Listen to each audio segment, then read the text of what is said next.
For my Phoenician scheme review, I will require the following items. 1. Swiss Army knife. 1. Number 2 pencil. 1 used copy of Lawrence Stern's Tristram Shandy, preferably checked out from a library and never returned. An original 2002 print of the Royal Tenenbaums from the Criterion Collection, DVD of course. And 1 everything bagel for sustenance.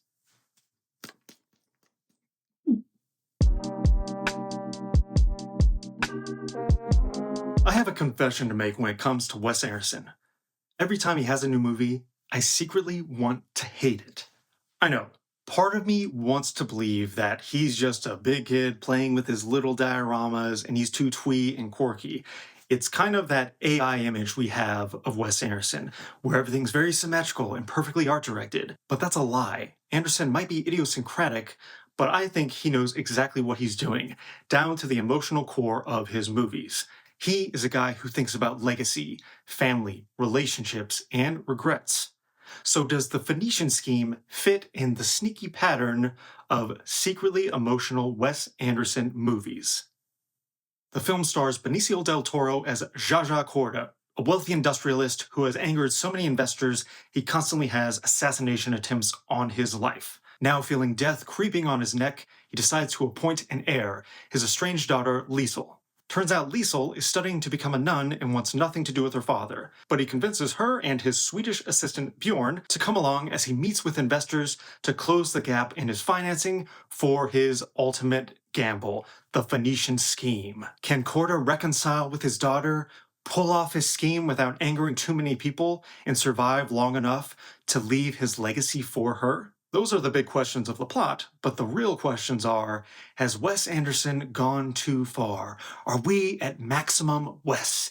Is this too quirky, too idiosyncratic, too art-directed within an inch of its life to be a functioning movie? No. The answer isn't with Wes Anderson's style. He is more confident with it as ever. The movie looks fantastic, as always.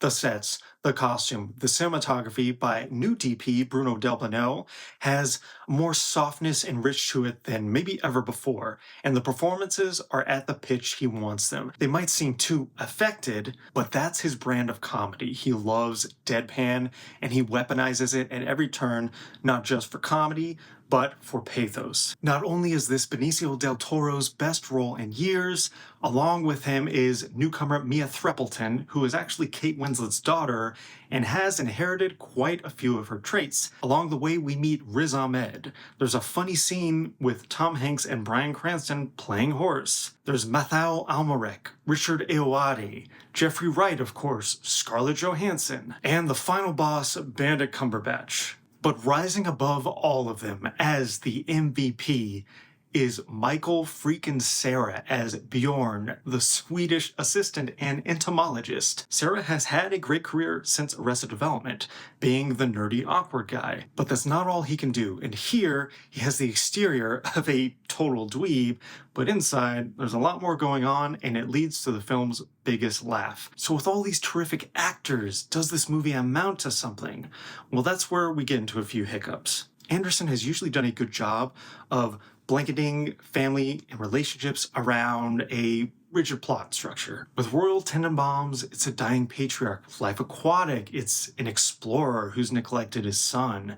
With last year's Asteroid City, it's an alien encounter that turns this whole city inside out. But here, the skeleton of the story, Corda's business dealings and his swindling, isn't strong enough to hang all this other emotional stuff on. And that really becomes apparent by the end when the plot really kicks into overdrive. We have to wrap up this Phoenician scheme, and it leads to characters cartoonishly chasing each other around and wrapping up all the hijinks.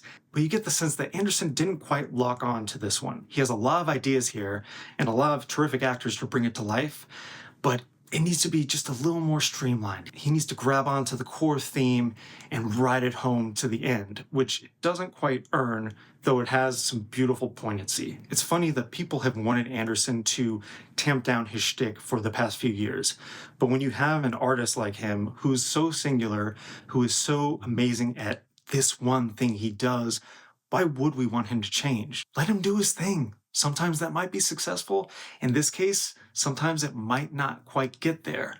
but Anderson is always worth a watch. The Phoenician scheme can't quite marry its thick plot with its emotional core, and though this might be minor Wes Anderson, it's still worth a soft recommendation. I give it a serviceable 3 out of 5 stars. If you like this review, please like and subscribe, or follow me on Letterboxd at RamirezS316. You know what? This is just too much corduroy. Too much corduroy. No man is meant to wear this much corduroy.